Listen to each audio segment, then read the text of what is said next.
Rheumatoid আর্থ্রাইটিসের যখন কথা আসে আমি আপনাকে বলবো কি আয়ুর্বেদের মধ্যে নাম আছে আমবাত। এবার আমবাতকে যদি আপনি সন্ধি বিচ্ছেদ করছেন তাহলে কি হচ্ছে আম আর বাত, মানে শরীরের মধ্যে যখন আমাদের আম জমে যায় তখন এই রোগটা হয়। তো দেখুন আর্থ্রাইটিস হলো, ব্যথা হলো, আমি ব্যথা বড়ি খেলাম, ব্যথা কমে গেল, ইটস নট এ ট্রিটমেন্ট, ঠিক না? ব্যথা কেন হলো এটা আগে জানুন। এই রোগটা মেন হওয়ার কারণটাই হচ্ছে আমাদের পেটের সমস্যা।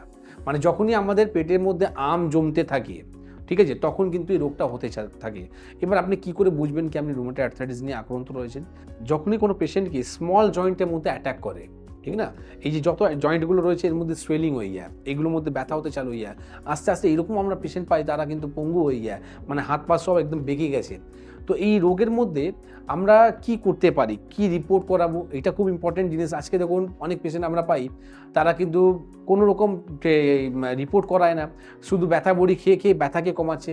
তো এর মধ্যে ব্লাড রিপোর্ট, সিম্পল একটা ব্লাড রিপোর্ট আপনি করাবেন, যেটা হচ্ছে সিআরপি রিপোর্ট করাবেন, আরএফ একটা রিপোর্ট করাবেন, এএসওটা একটা রিপোর্ট করাবেন, এনটিসিসিবি রিপোর্টটা করাবেন। এই চারখানা রিপোর্টটা করবে। চারখানা রিপোর্টের মধ্যে আপনার যে রেঞ্জটা রয়েছে এই রেঞ্জ থেকে কতটা বেশি আছে। তো আপনি চেষ্টা করুন এই রেঞ্জকে আমি কী করে নর্মালে নিয়ে আসবো, ঠিক না?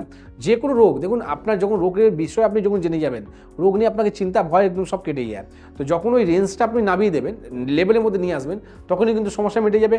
কোনো রকম ব্যথাই হবে না, সোয়েলিং সব ঠিক হয়ে যাবে।